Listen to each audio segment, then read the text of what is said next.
My sister Molly was just 20 years old when she died from melanoma.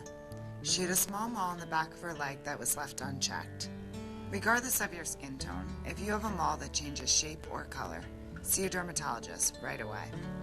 Download this free app today to learn about mole identification and how to stay skin cancer safe. Skin cancer is preventable, and melanoma, if caught early, can be cured.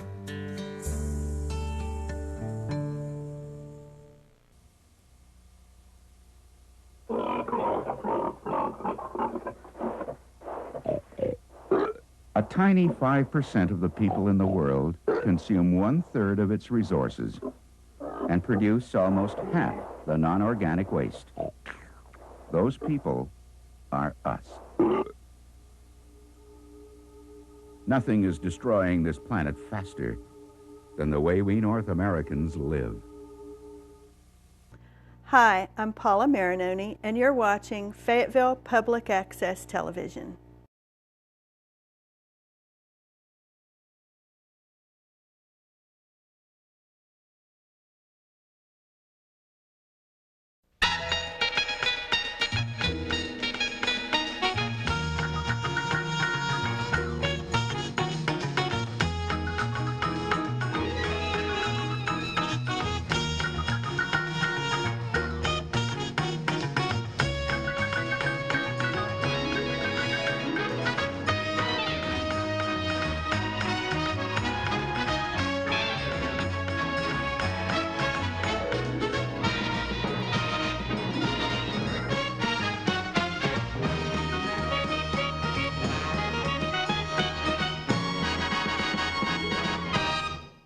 People around town have been asking me the same question, and they have been asking me, why did I cut my hair?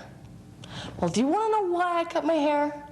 I'll tell you why I cut my hair. I'll tell you why I cut my hair. I'll tell you why I cut my hair. You see the community when you turn it on. There you go. Whether you come in the doors or you just turn on TV, you see the community. You see parts of the community that you never knew existed. Public access is media for the public. It's media for the community. We wouldn't be community access television without the community. We would just be access television. We'd be at instead of cat. I think that TV shouldn't be passive entertainment. It should be interactive. You know, it's supposed to be a way that you can participate in your community. The First Amendment is kind of like a muscle. If you sit around all day and don't use it, it's going to start to atrophy.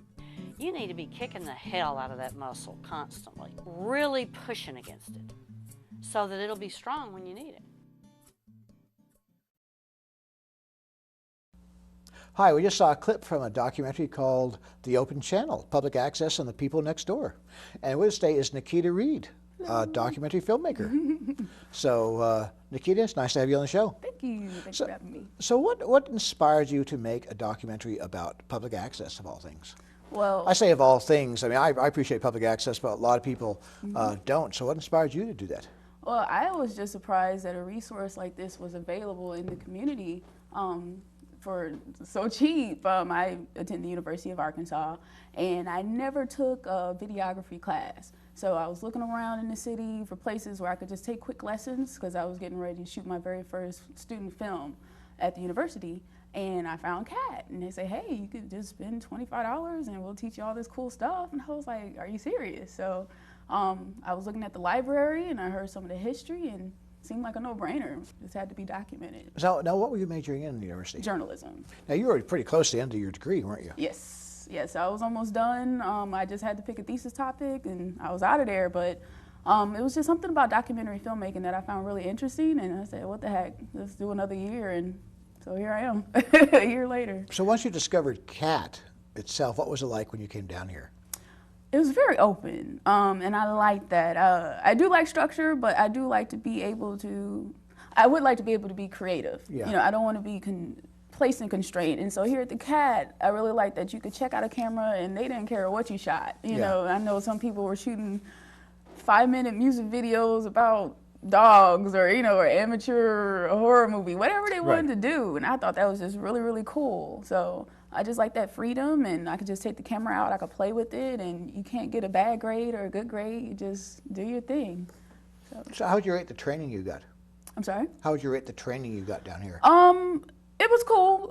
It was very hands-on. It was no textbook. I couldn't go out and just say, hey, I want a textbook on how to do white balance. You actually have to do white balance. You have to actually check for audio. It's very hands-on. And I mean, if you mess up. And that's something it's easy to mess up on too. Yeah, it is. But once you mess up a couple times, you know what, I better check this before I actually. So you actually learn quicker that way. So, if you don't understand something, the people here are open on actually showing you what to do. You don't feel like a dummy or anything like that. So. Right. What was the documentary class like at the university? It was a big learning experience. I didn't know the formal structure of writing a script, writing a proposal and an outline. But I was kind of like placed in a position of the writer.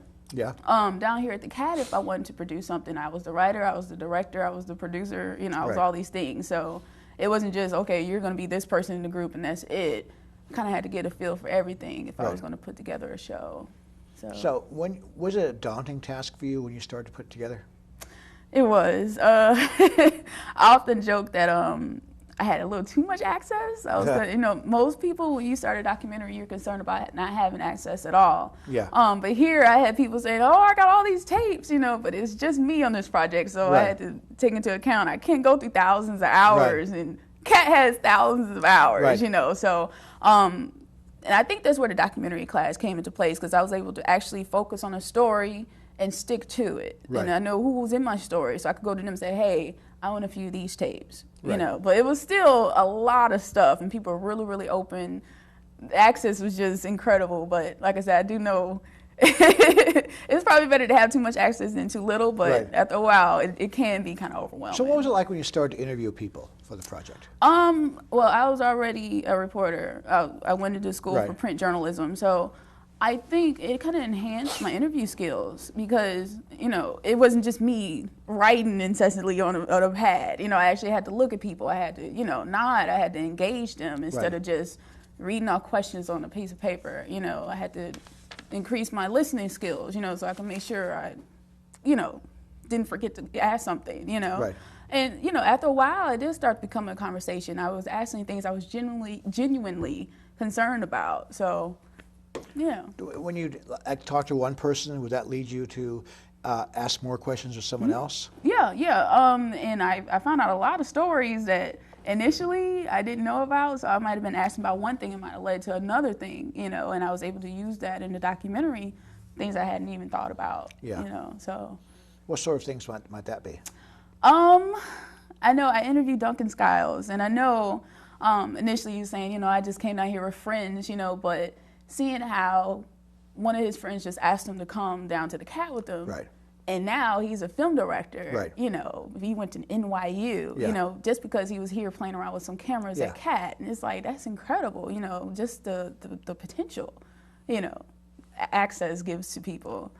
So. Do you find, while you were making your documentary, that there are people who have sort of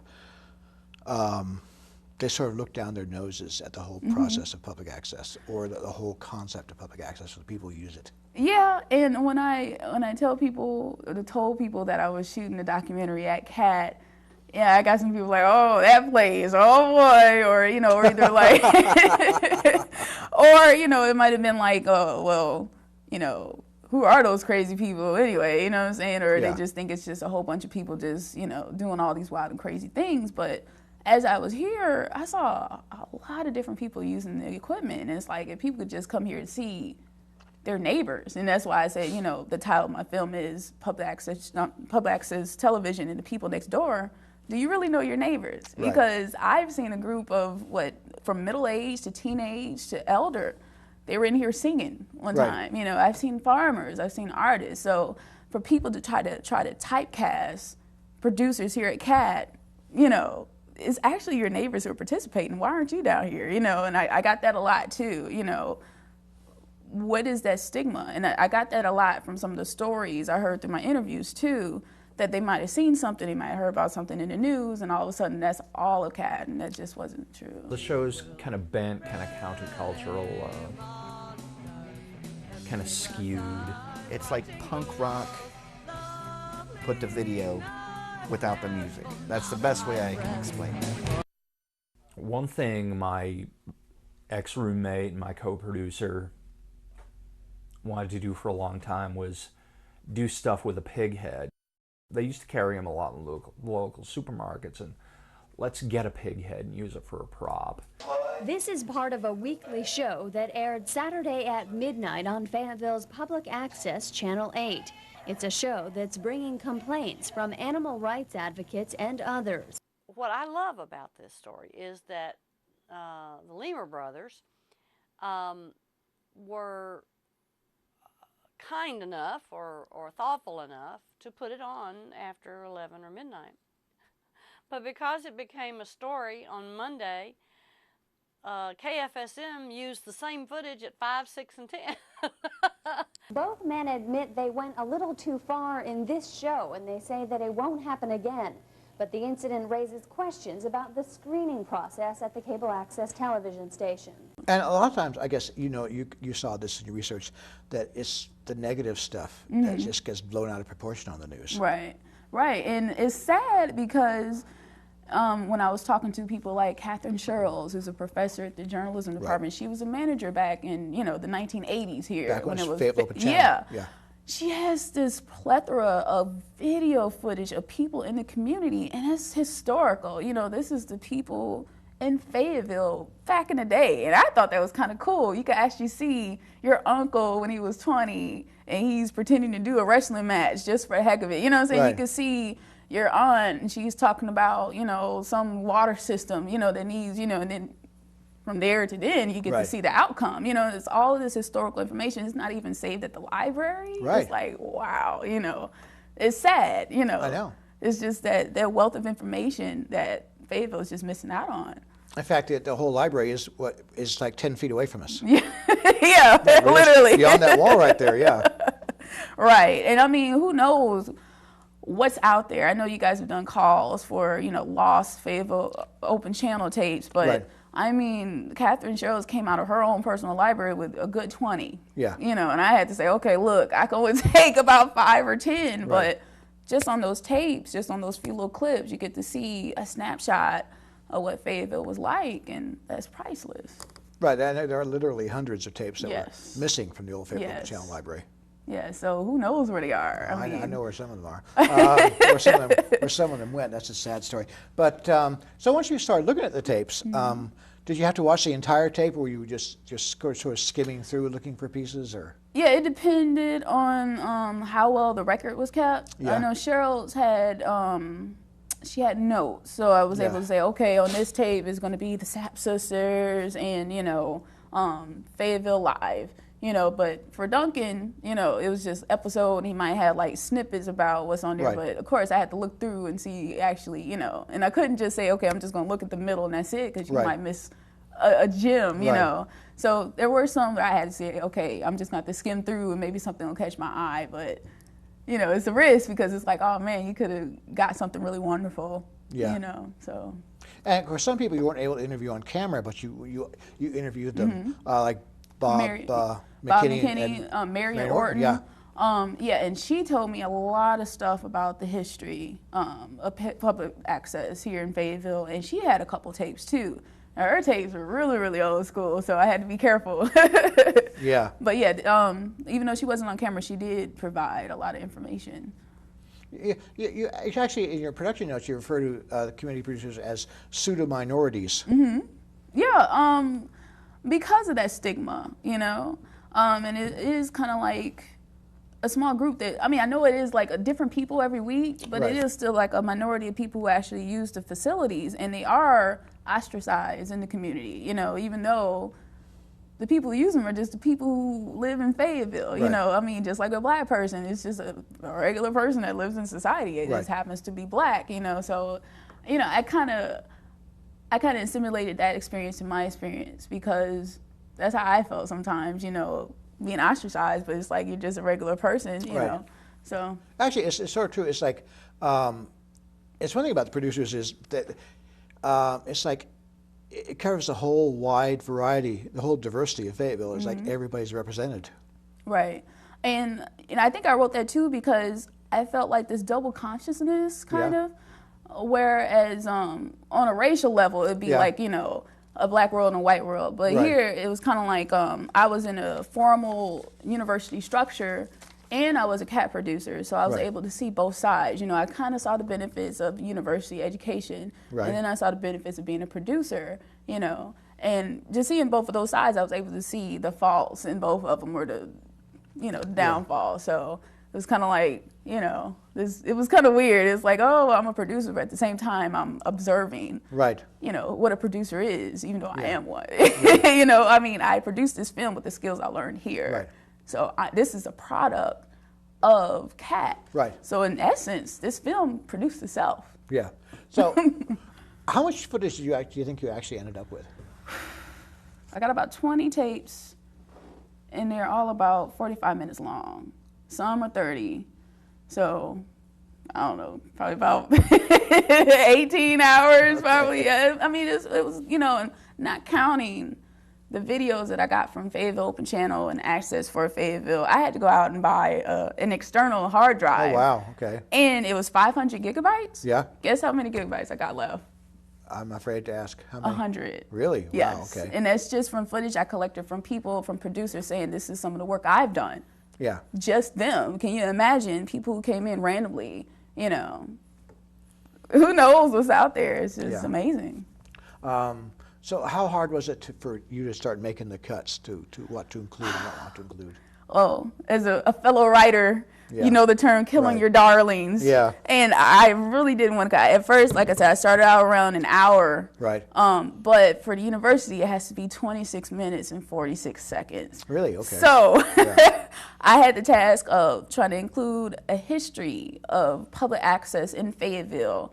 And talk about the producer experience and talk about the future of CAT, you know, and some of the challenges, all in 26 minutes. So it was kind of like there were some really good gems of videos from shows that producers had produced, you know, and there was really important information that I had to get in. It was just like, how am I going to do this? But after a while, I think that actually enhanced my editing skills because I had to really catch the essence of something in a brief moment, you know, so I think it just heightened my skills, but I really wish I would have had like an extra 30 minutes. It would have been awesome to have. So when you have the interviews, are just going to be like brief snippets from the interviews on there? Or? Yes, I'll have snippets. It'll be followed up with actual shows, you know, that the producer was engaged in, or as they're talking about the subject, I had so many videos, I could just kind of put it over as the speaker is talking, like a voiceover, so. A big challenge with community access television is you get someone who is a high authority in the community, has a lot of clout, carries a lot of weight. Even I know that past board members and people who have governed the organization have said, I don't like that show, take it off the air. And when the staff does that, it sets the ground for a potential lawsuit for city government, because the funding for this organization comes from the city government out of you know, their general fund. So if we pull a program off the air, that's a state action, and that's censorship. The only limit on cable is the same limit that's on the internet or in print or anywhere else on stage, and that is that it has to be legally obscene in order for the government to ban it. If you read Arkansas state law about what is legally obscene, you would be embarrassed to read it on TV. I mean, it's all the ACOs that you can imagine, you know. And legal obscenity is just way, way out there. We're talking bestiality and necrophilia and things that you're not going to get at Blockbuster. Because it's cable, the law says you're in control. Number one, you don't have to have cable. We're going to try to watch what's on broadcast stations. But on cable stations, maybe it's yours. You know, you ask for it, you get it. If today all the cameras were to break down, we would not be in a very good place because we don't have the money to replace those things. So money is definitely a constant struggle. Content, I don't think is, because there's always somebody in the community that is going to want to make a television show. There's always going to be that. I don't think we will ever have a problem getting people to come in. We're like the last of the Knights Templar. We are imperfect beings defending the perfect ideal. How much of Niketa Reed is on the documentary? How much of me? I don't know. That's a tough question. I don't think any of. I mean, I share the experience of the producers. Yeah. But at the same time, I try to keep myself out of it. Yeah. So I could be objective. So the part of me that's in it would probably be the advocacy for Kat. But since I am a journalist, I had to say, you know what, these are their appearances, these are their experiences, so it's that double consciousness thing. You know, it's like I'm a part of it, but I can't be a part of it, you know, so.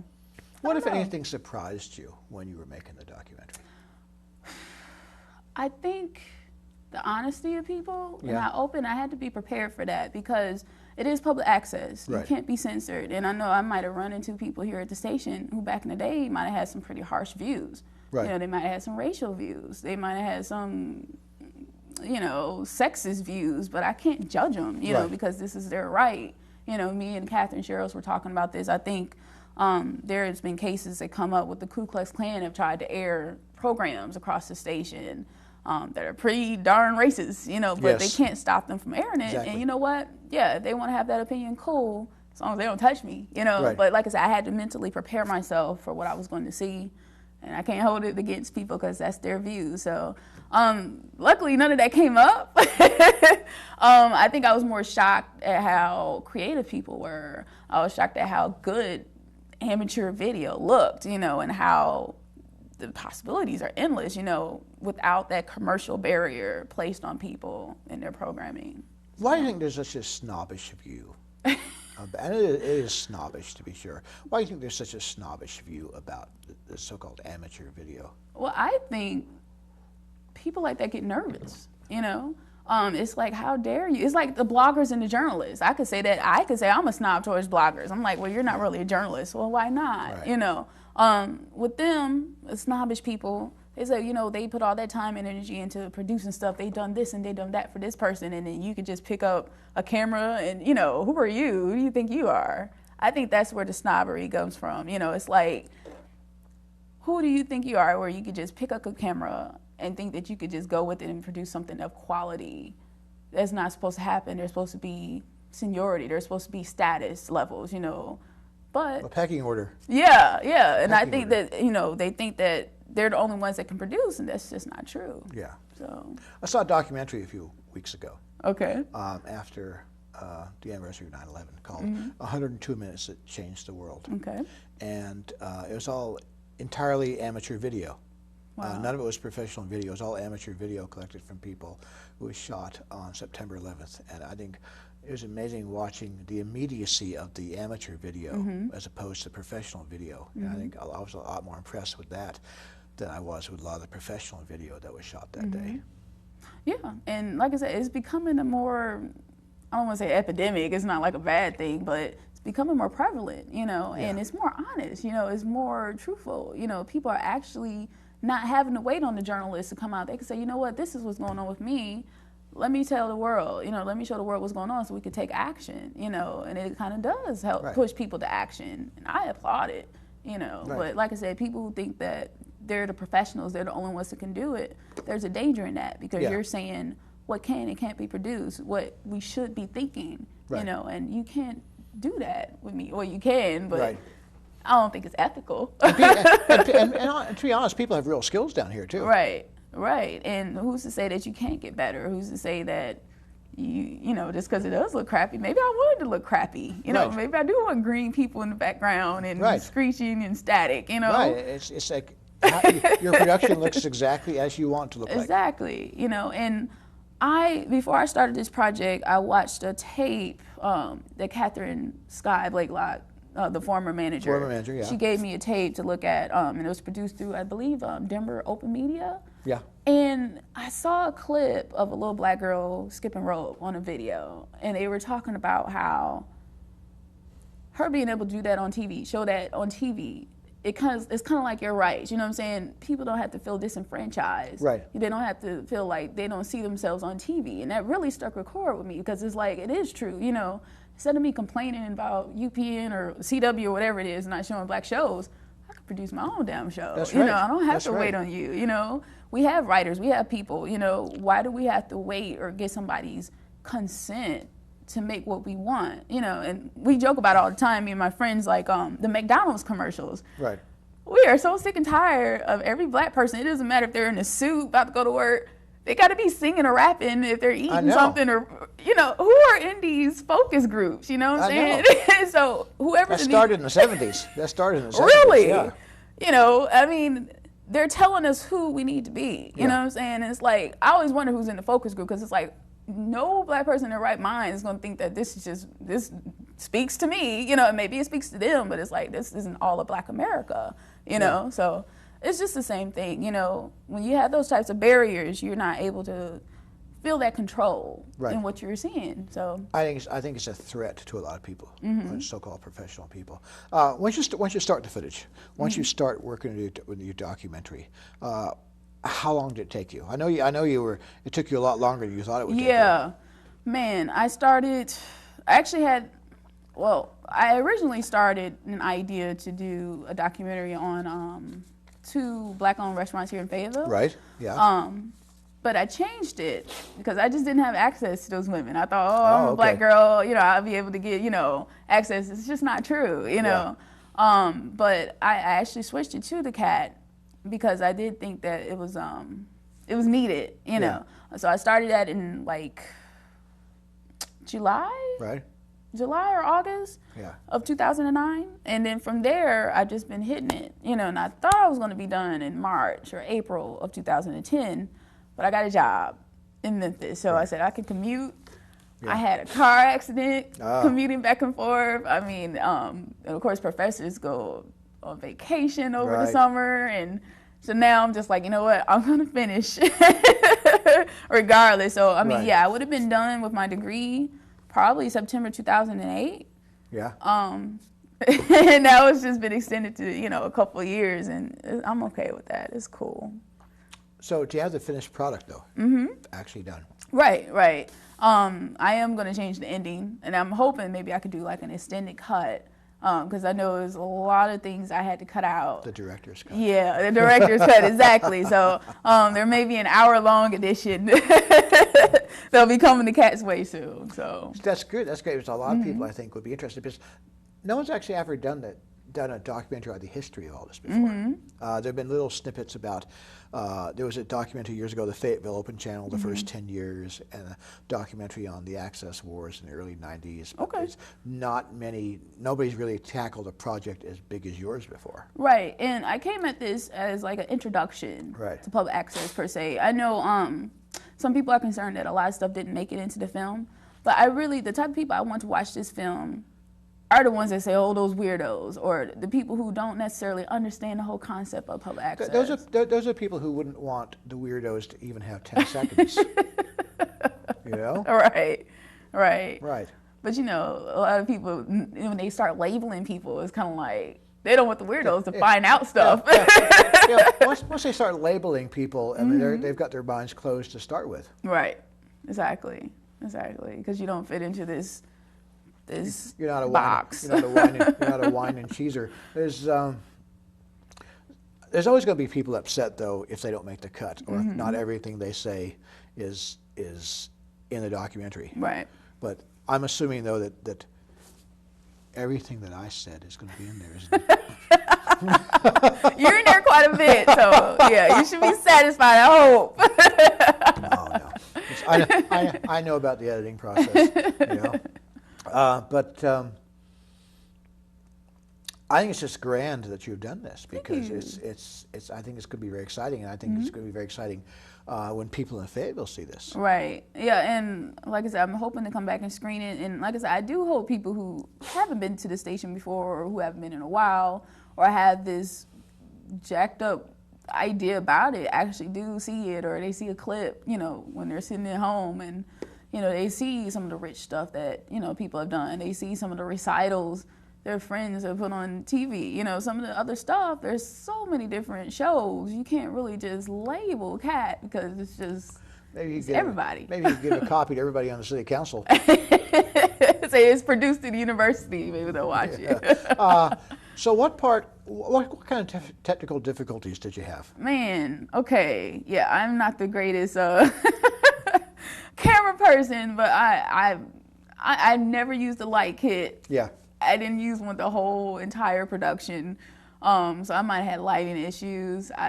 There's a point where you have to white balance, so your people don't look orange or blue. Right. I messed up a couple times on that. Audio was just a big issue because those cameras look scary. You know, they have all these little knobs and buttons, so you know those knobs and buttons mean things. You know, but I mean, the audio would probably be super loud, and I ignored it, or like, oh, I could fix it later. Right. Or maybe one speaker was out, or maybe I didn't record sound at all. You know, so I just had people in the studio like.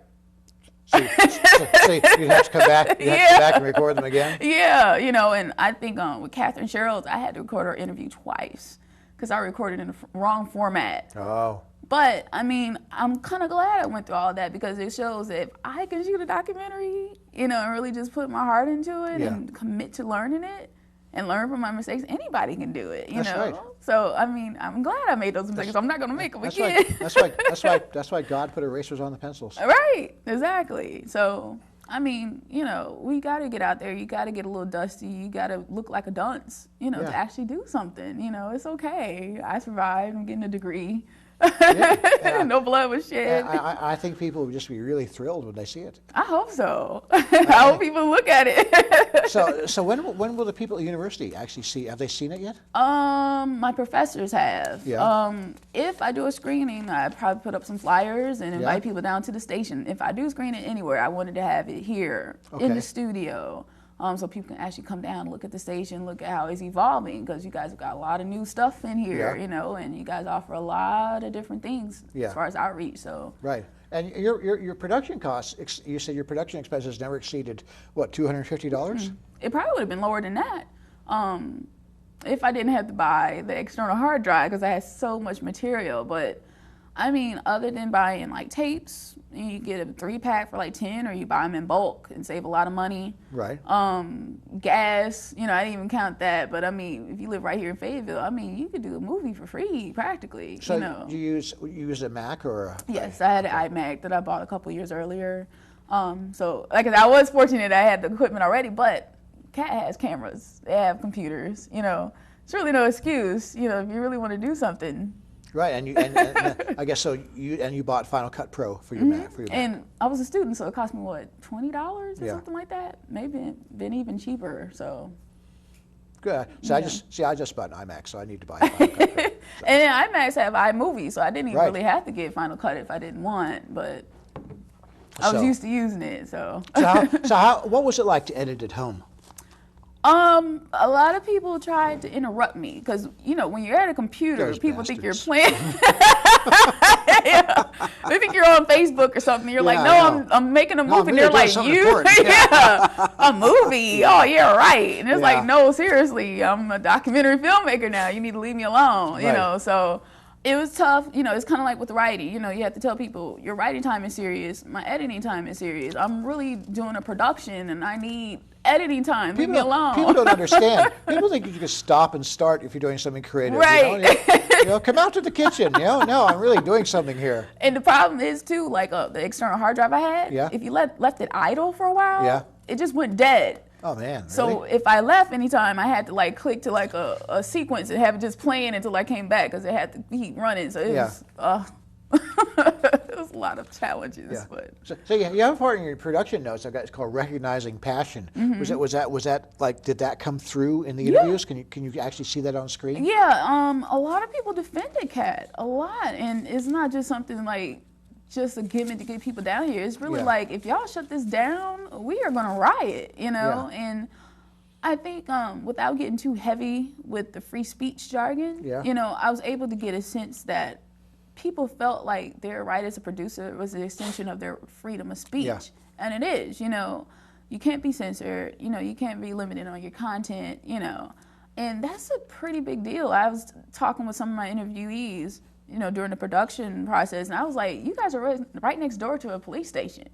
You know, in other countries, you can't even talk about, you know, an official without getting arrested or jailed, and you guys are sitting here like, bloop, whoever, you know, and you're right next to the police, and they can't do nothing to you. Right. We take that for granted. Yeah. You know, we could come in and check out a $1,000 camera and shoot whatever we want. That's right. We're spoiled. You know, and that passion, that warmth that people feel for Kat, I felt it too, you know, but it did come out on camera, you know, and people, you know, most people might be camera shy, but when it comes to that, it's like, oh man, you know, this is where I'm able to be creative. This is where I'm able to say my opinion, you know. Yeah. So. Yeah. Now, before we go, I guess we need to talk about the music you used. Yes. I used a solo CD from Jory Costello. Yeah. Her guitar skills are awesome.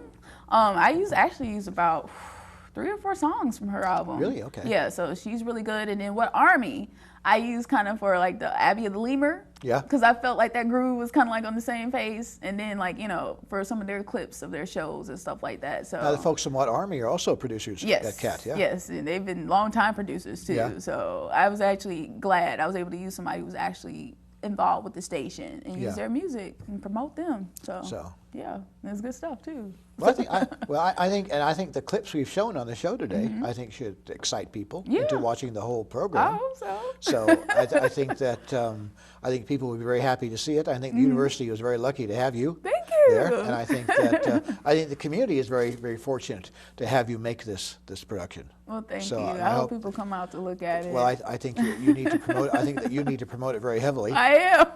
So, anyway, Niketa, I want to thank you very much for being on the show today. Thank you. And we'll see you all next week, and watch as many documentaries as you can.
Hi, I'm Paula Marinoni, and you're watching Fayetteville Public Access Television. My sister Molly was just 20 years old when she died from melanoma. She had a small mole in the back of her leg that was left unchecked. Regardless of your skin tone, if you have a mole that changes shape or color, see a dermatologist right away. Download this free app today to learn about mole identification and how to stay skin cancer safe. Skin cancer is preventable, and melanoma, if caught early, can be cured.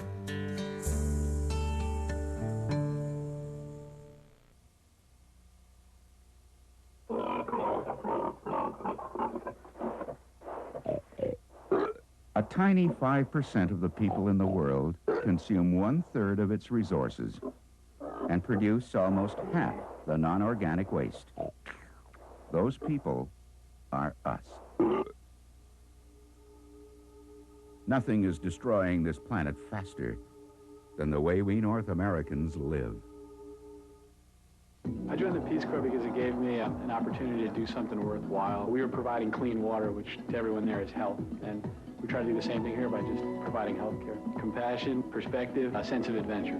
Those 3 things help me get through the day and make me a better doc. I'd recommend the Peace Corps to anyone that was thinking about any job. It'll help them excel and be better at whatever they do. You learn the value of service. You're going to want to be in the position to give service back. Peace Corps volunteers, changing the world, changing America. Gather around and you'll hear a tale of a fateful trip that started from this tropic port aboard this tiny ship. The mate was a mighty sailing man, the skipper brave and sure, 5 passengers set sail that day for a 3-hour tour. Boom! The weather started getting rough. The tiny ship was tossed. If not for the courage of the fearless crew, the minnow would be lost. The minnow would be lost. The ship's aground on the shore of this uncharted desert isle, with Gilligan, the skipper too, the 1%er and his wife, the movie star, the man of science, Marianne, here on Gilligan's Island. So here's the story of our castaways. They're here for a long, long time. They'll have to... What? They're still there? Oh, this is stupid. Flint, you told me if I came in this week I could do Rhyme of the Ancient Mariner. That's it. I'm out of here. I'm not doing this. I'm not doing this anymore. I'm leaving, and I'm taking my chair with me.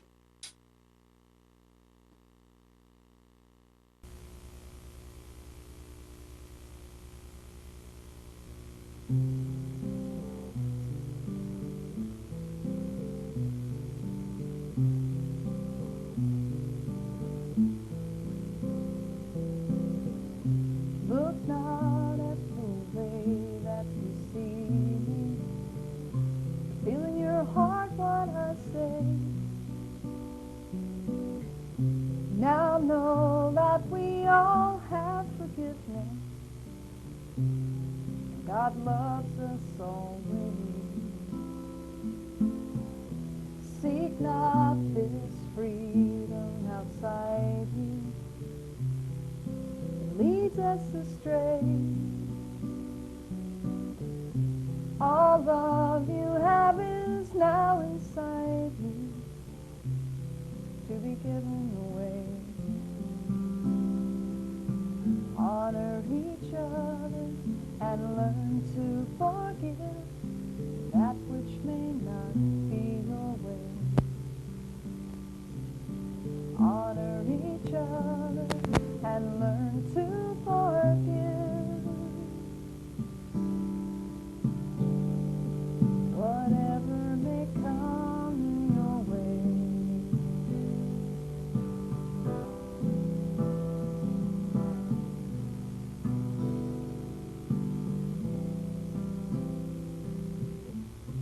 Seek not this freedom outside you. It leads us astray. All of you have is now inside you to be given away. Honor each other and learn to forgive that which may not be your way. Honor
This is not a time to falter. This is not a time to fall. This is not a time to give up what you have struggled to create.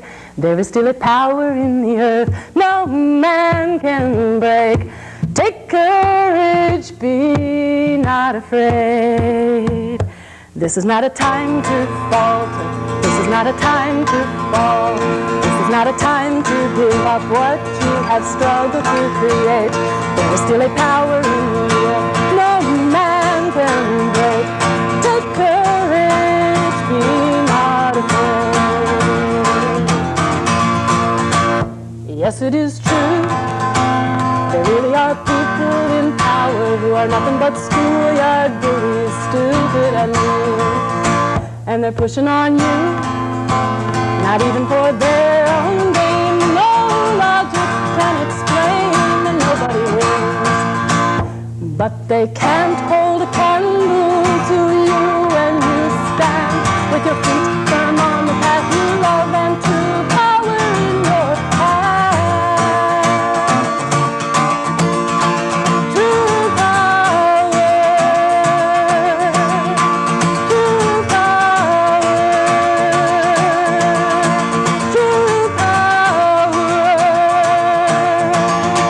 This is not a time to falter.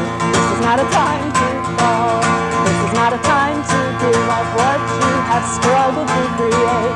There is still a power in the earth no man can break. Take courage, be not afraid. All around you, people can look you in the eye, tell you power will rise, leave you confused. So what can you do? The power is not its own, and aim higher, my friend, and it'll come true. Because they can't hold a candle to you when you stand with your feet firm on the path you love and true power in your hand. True power, true power, true power. This is not a time to falter. This is not a time to fall. This is not a time to give up what you have struggled to create. There is still a power in the earth no man can break. Take courage, be not afraid. This is not a time to falter. This is not a time to fall. This is not a time to give up what you have struggled to create. There is still a power in the earth no man can break. Take courage, be not afraid. Take courage, be not afraid. And participated in some trainings for volunteers in Kansas City who work CASA, which are a group of people who work with families and children from households where abuse has occurred, usually to the children, and they help them through the court system, which you may or may not know is really baffling and hard and difficult. And so we have a set of music we call it our abuse set, and this is one of those songs, and I know our abuse set, it sounds so trite. I'm sorry. This song is a really wonderful song that was written by Fred Small. It is about the person who stays with you. If you've been through abuse as a child or as an adult, there's a piece of you that needs to come back, that needs to be healed. And that piece of you can be very cruel. And to stay with you during that time period can be very difficult. But that constancy is so important. This song is called I Will Stand Fast. And I think all of us, this affects all of us. It's not a small thing. And so we dedicate this to the people who have suffered the abuse and the people who survived the healing with them.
Sand it down again, yeah, this old man is my old friend. This old man, he drives cars, old red Fords with black old tires and a pickup truck, lots of luck. Will it start again? Yeah, this old man is my old friend.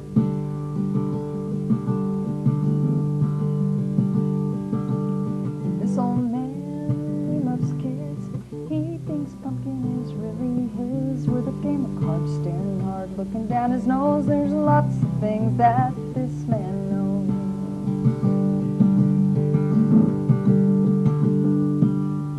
Tried to love her, but she wouldn't be true. Breaks a man's heart right in two. The day she left him, the sky turned gray. But he got up and worked the very same day. Oh, this old man, he has pain, he rolls it over inside his brain. But the memories come time and time again. Yeah, this old man is my old friend. This old man, he works hard all day long till he gets tired, but he never stops thinking that's what he's gonna do, and he keeps on thinking till he gets through. This old man, he builds trains and signs his name with a piece of wood. Drop it blue, sand it down again. Yeah, this old man is my old friend. Yeah, this old man is my old friend.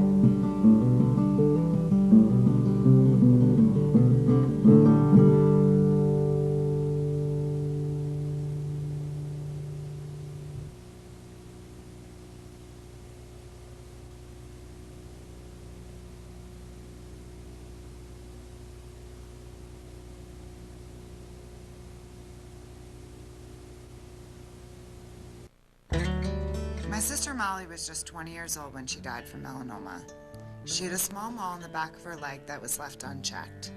Regardless of your skin tone, if you have a mole that changes shape or color, see a dermatologist right away. Download this free app today to learn about mole identification and how to stay skin cancer safe. Skin cancer is preventable, and melanoma, if caught early, can be cured. Politics in general and jobs that don't pay enough, 40-hour work weeks, books full of boring stuff, schools that should teach but kids don't learn a thing. These are a few of my least favorite things. Healthcare that won't heal and how people treat the earth, paying tolls and taxes, disbelief in self-worth, bitter cold winters that cut into spring. These are a few of my least favorite things. Religions that claim they're true, don't get me started. Standards that double and people cold-hearted. Judgment and bias when freedom don't ring. These are a few of my least favorite things. All the lying, all the killing. When I'm depressed and sad, I add that to all of my least favorite things, and then I feel really bad.